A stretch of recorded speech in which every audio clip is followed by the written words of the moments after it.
Welcome to my channel Heart Meets Spirit. This channel is intended to support you improving and changing your life. Live a life of love, trust and confidence. Enjoy.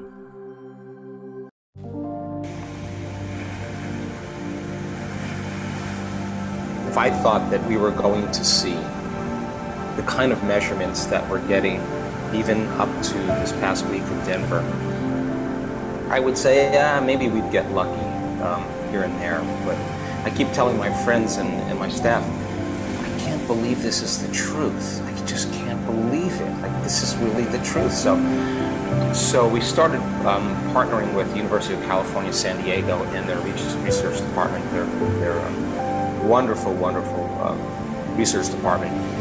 A lot of great academics and scholars there that were interested in demystifying the process.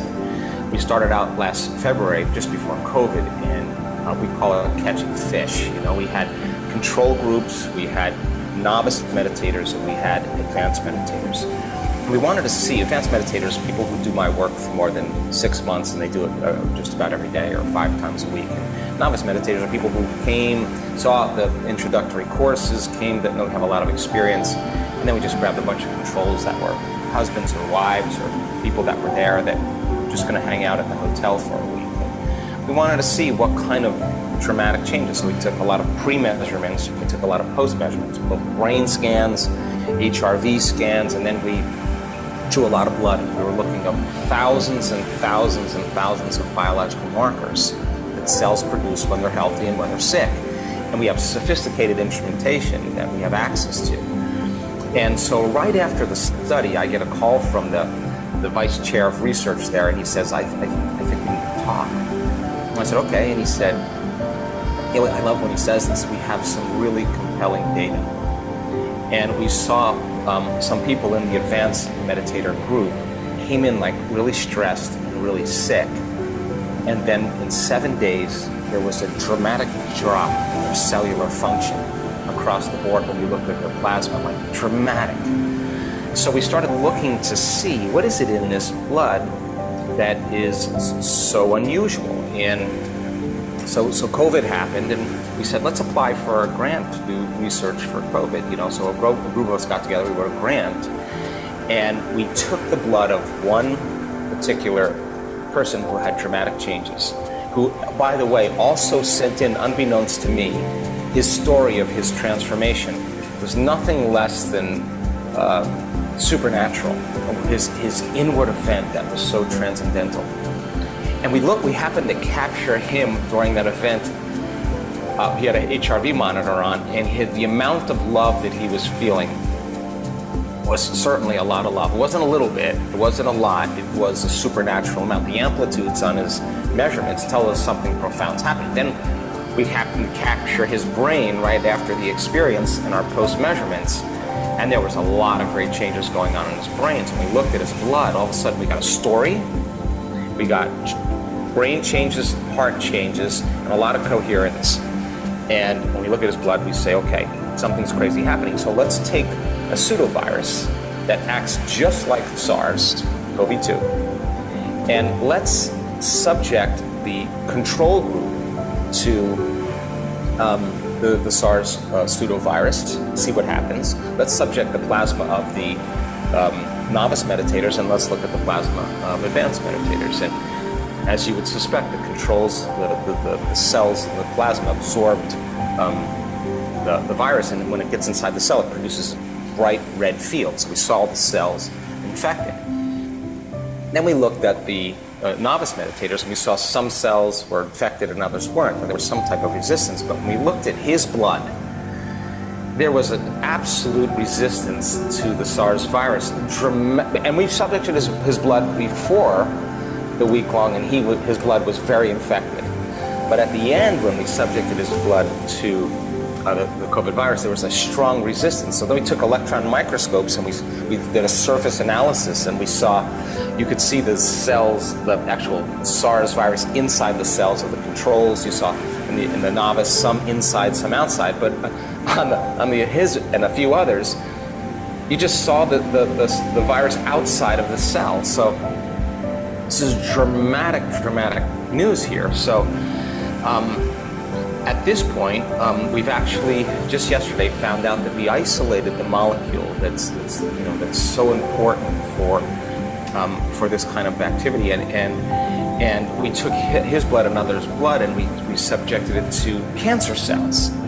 And a cancer cell produces an enormous amount of energy. They're almost immortal. And the mitochondria in the cell, which are the lungs of the cell, the energy packets of the cell, the cancer cell, the ATP they're at very high levels. Subject that cancer cell, uterine cancer cell, to advanced Meditators' blood, and all of a sudden you see a 75 or 74% reduction in the energy in a cancer cell. Take that same plasma and subject it now to someone who has nerve cells that have the amyloid protein or the Alzheimer protein that's secreted during when a cell does its thing with Alzheimer's, and you see all those genes downregulate, like the cell gets healthy. So we're on this enormous discovery now. We started looking closer at the brain function of certain people during a transcendental moment, an inward experience that's transcendent of anything you know, that's outside of the known. And the amount of energy that we're capturing in a person's brain when they have those moments it's so outside of normal, and it tends to be in these beautiful mathematical formulations that are just like the golden mean, that kind of spiral that makes up ears and shells and universes and everything else, the patterns, and pine cones and seeds and flowers. There's all the same pattern. So we start looking at the data, and the mathematical probability of something like that happening is statistically impossible according to the research. And if it did occur, it would happen as a random event that would last for a millisecond. And here we are, we got this sustained states. So like if you're listening to me right now, your auditory circuitry is going, I'm talking, you may have a little visualization of what I'm saying, so you might get a little activity. But if you look at the brain, it's about 4% of the brain, maybe 5% of it firing at one time. So when you get this amount of coherence, what syncs in the brain links in the brain, so you get this kind of intense amount of order in the brain, and waves build on waves when that happens. So 28% of the brain is functioning in order as compared to 4%, and the person's having an arousal. And there's so much order taking place in their nervous system. Remember, stress is autonomic dysregulation. The autonomic nervous system dysregulates. The amount of energy, the frequency, the intensity is happening in the autonomic nervous system that's causing the person to feel an arousal. And the arousal is nothing short of ecstasy or bliss, and they experience wholeness. And so we see more wholeness reflected in their nervous system. There's the blindness, now it's gone. There's the deafness, and now the deafness is gone. There's the stage 4 cancer spreading to the bones, to the peritoneum. There it is, and then there it's not. The person's getting a biological upgrade. There's a person with a paralyzed limb from a stroke, and then now the person is lifting their arm above their head. Now, I have to tell you that when I see something like that, I think I'm more surprised than anybody, because you change the pattern in the field. You change the hologram in three-dimensional reality. It's not the tumor.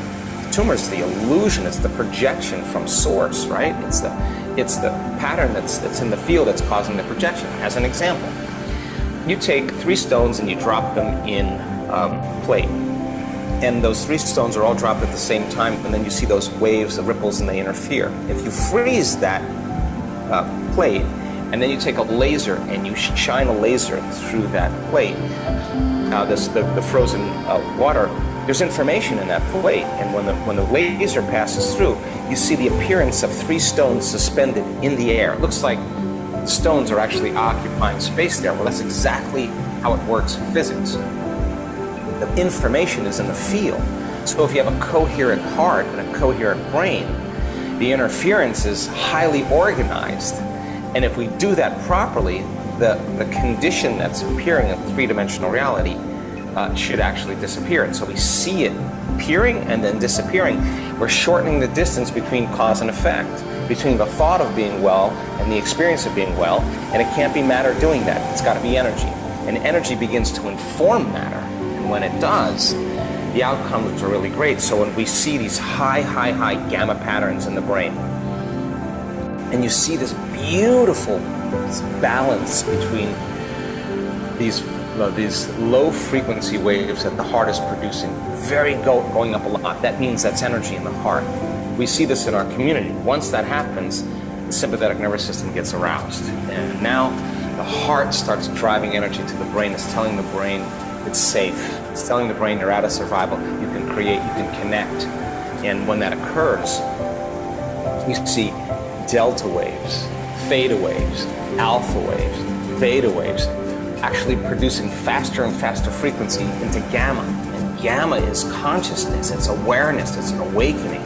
So the person is completely relaxed, completely in the present moment, and completely awake and aware. And I think that's the formula to live life. And it only takes one of those transcendental moments to realize that it's not coming from out there.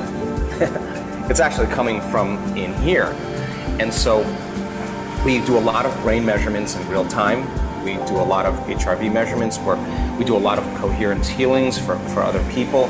And we have people, we're looking to see with a Healy, if their Healy is synchronizing their heart rhythms to the healers and what kind of probability that is. We have random event generators in the room to determine, oh my God, this isn't just a random event, there's something really magical happening here. And our community is getting synchronized. They're getting really good at it. And if you're looking at a brain scan of maybe there's 10 people getting their brain scan, then you see 5 out of 10 people going into that state. You got to look around the room and say there's 1,500 people in the room here. Maybe half the people are experiencing what this person's experiencing. Is exactly what occurs. So then when we looked at the blood, we had the time to look at the blood of the novice meditators, and that's 70% of our audience normally. And we look at the volcano chart, the plot of novice meditators, the enormous amount of biological changes that are taking place in 1 week. Anybody who looks at this, you see all these really unhealthy elements, and all of them just drop down. And 77% of the people have that kind of dramatic change in a week-long event. Now, they're doing that without getting anything outside of them. When they connect and they feel that arousal, that love, the bliss, they're not saying, oh, it's coming from out there.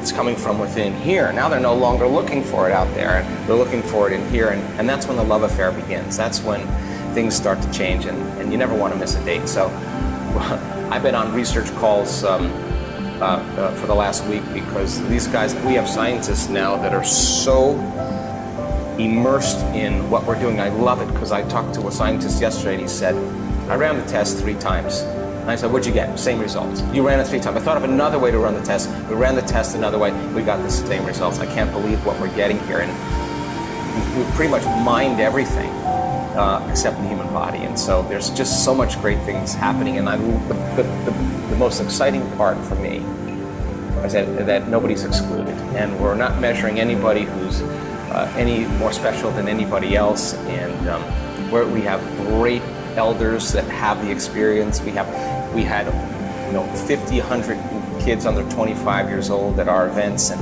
8-year-olds and 7-year-olds and 9-year-olds fully in. Imagine who those guys are going to be. I want that to be normal for them. So we're asking bigger questions. We have a research fund now, and a research institute, and we're doing some pretty exciting things.